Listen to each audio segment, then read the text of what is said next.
Ça. Ma fille chérie, ça va? Ça va. Vous avez bien dit que On aime bien les télé.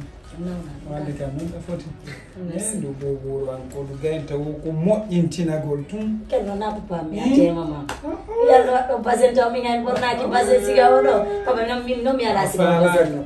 Oh ouais.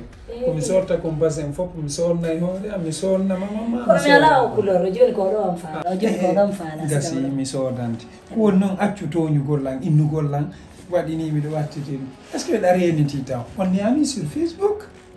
Je vois toutes tes publications. On est amis sur Facebook, mais comment ça? Bon, je vais vous bloquer là-bas. Ça, c'est qui a retiré là. Non, ça, c'est impossible. Mais retirez de. Et quoi, un ami qui a suivi, quoi, un ami tombé. Là, je vais surveiller tout, mindara et fop. Et n'oublie pas aussi, commentaire qui m'a il faut me dire qu'il y a goto. Mais c'est normal, tu es ma fille. Non, même pas. Quoi, habite commentaire il faut. Quoi, habite toi, mi de jangi, donc, c'est chose là, le calcul, c'est juste quelque temps. Ah, je ne m'ai pas dit non. Qu'est-ce qu'on dit? Alors là, Dieu merci. Donc, il n'y a pas de problème. Pas de Johnny, dossier qui d'info, alhamdulillah, Rabbil Alamin, c'est que nous pourrons faire. Et là, maintenant, on va dire un dossier qui dit qu'est-ce qu'il nous faut? C'est de mettre les points sur les i. Qu'est-ce que je vais dire par là? On doit préparer des dates. Fi voyagement, ça c'est un. On doit sur des questions, des perruques et puis des accessoires du kofal là, comme tout ça, je vais te donner de l'argent pour ça. En plus de ça aussi, et me dois dire de gens koko gasini, enfin et qu'on nous mi fala ka andita ko jande wo manat na fi jinda do hida wawno jangude do. Si mi propose anima ya yahu jango ya ton, c'est parce que l'enfant là a une éducation.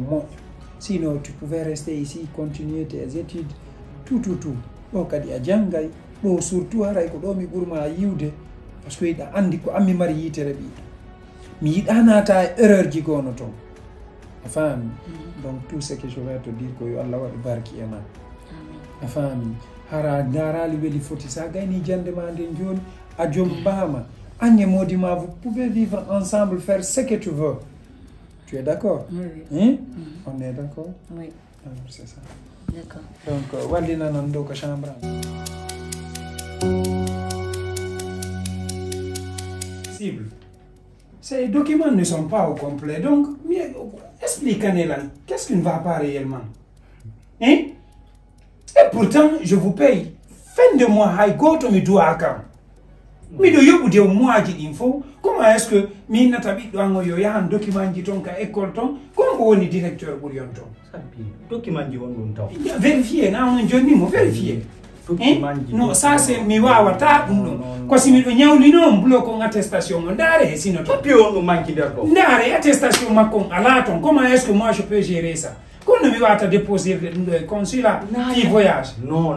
Na nyaadu gol. Comment mi nyaada? Ete andon taw problème om ettuno kaydi din complet. Mi jonni mo ko complet. Ettuno fop. Hay goto luttade der kon. Hay goto non goy kadi. Il faut mi wando di der ko. Non, ko woni son ko. Kaydi din. Hay goto mi accali. Hay goto non goy. Fano attestation ko ino ton do no manki no majji no deji o mongo lando do mo si mi yaltinano di fop mi wallini ko hore table mi holli mo di fop si mi yetti mi jonni mo min do zaay mi andadi ko fi dum do wondo la noddirde sonka min si mi anduno ko dum donu mi déplace ta no ko mi ara fiu non goy parce que mi landi kaydi ji mi yettuno fop mi jonni mo Je peux intervenir. Si Je peux intervenir. Si Ande a wonde en ɗo combien de temps wono jangude kay ko neeɓi to moƴƴa noon. Ok mi ñawli kewga hande ha hande probléme makko yani kay kol ton non est ce que komi landi on kon papier ji ɗi mi landi on ɗin oui ko on to ɗi heɓoto sinaka école makko koko école ton heɓoto ok si ɗi manqui ko mbo mi mari droit landa ko min école o ƴettay écoutez kanko mo doit voyagirde ɗi kaydiji ɗon comment est ce que o manquinirta kaydiji ɗi non ɗum ɗon famal comment famal ma no demo lando non il n'est pas question mi watamo noddide mi lando comment mi sonka duuɓi geluni duuɓi geluni on ala jaɓude reconnaissude fee on non on ala jaɓude reconnaissugol fee on comment est ce que kaydiji ɗi manquita innon layo mi landomo kanko ça c'est impossible na sonkugol mami sonka duuɓi geluni ɗen gollitude est ce que hande kon confiance on parlon bonnude kon crédibilité ɗon parlon bonnude comment est ce que mi landotoɓe kaydiji jiwnkum ɓe addanalan ɗo attestation o yam no manqui ka kaydiji ko mi landoto non c'est impossible yoɓe jonni tan attestation o yam ma ɓe naɓora kaydiji parce que mi expliquaniɓe c'est pas la première fois mi noddinoɓe ka téléphone men yewtiɓe wolande la ngalaji ɓe arde ɗo kamɓe tigui ɓe vérifie dossier ji ɗi ngala to ɗaɗi kon watta ala mo faljata karnaɗo no gasa ɓe sikka ɓe watti ga papier ni ngana papier ni ngana non mi watti tigi mi watti erreur on har ko jioma woni parce que ande o yeggitay wa feetuɗo ko wallini wo so ittiɗa haray o yeggiti mi noddunomo ko yahani ɗi mi noddunomo mi ƴetti kaydiji ɗin complet attestation ba fop mi hollimo kadi ɗo emi jonnudemo min eno kaydiji ɗin ɗo complet dossier on complet no ɗo no demo landoɗon mo no demo landoɗon mo woni probléme ala e nder 24 heures si attestation jiwon kon hewtaɗo walla min seeɗa ɓe kala no ɗum ɗo noon ko jiwon hayki an hayki nani hayki ko jiwon hayki min ni e nder 24 heures mi hettali attestation jiwon kon na ko sikkuɗon ko dg on tewto so monike ko ni hakkille ala ko woni toke ɓernde ɗum kadi ala on faami o maranta goɗɗo hen fus. Moi, je vais essayer de gérer. Je vais essayer d'en parler avec ma fille. Mindara ko honto wadi di papier di ma ko honno woni di parce que o yeggitay. No gasa ko erreur de votre part, on kadi hatta vérifier ka bureau mon ton daro. Non, mi yahay mi dara mais non lan andi 200% mi ettuno kaydiji din complet mi jonni mo noddi mo kadi mi holli mo mi noddi mo mi holli mo do mi jonni dum joni mi fami il y a pas de problème on excuse mais mo yaafo to yer ko yawni ko hito makko ngonge modo do yoni hatta yaw vérifier non lanto andi voyage yonko hewti dum do wawata lupugo on fami min kadi mi do arde gar mi vérifier ka der piiji makko ska yara wata lande mo tum mi jonno mo kaydi jin ko hatta non kal mi yami darto ya to ser darto ya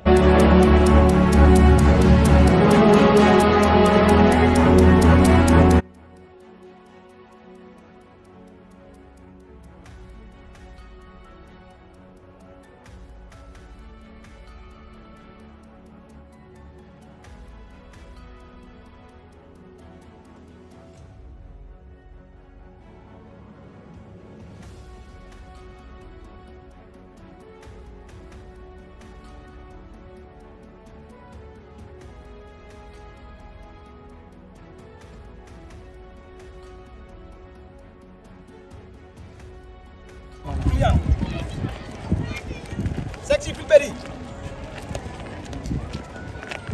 Client. Yala so do debbo. Ayiri la war so do cionci e yirto bawa nan sardu mardu ma nan gomi gaynta. Anda ko dum nodirma da ton dala. Wota noddan ko fiyo mi sodane noddirtala fayna goddum jonna tala. Ko sala ko jonna sona mi sodane. Dulle mi yala so. On sustai ko on tigi susuttini on haray lan. Client. Hey, client.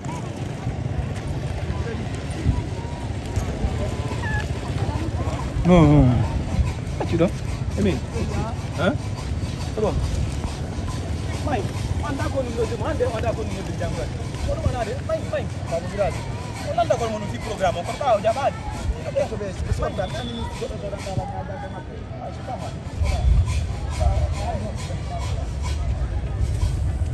Aspetta.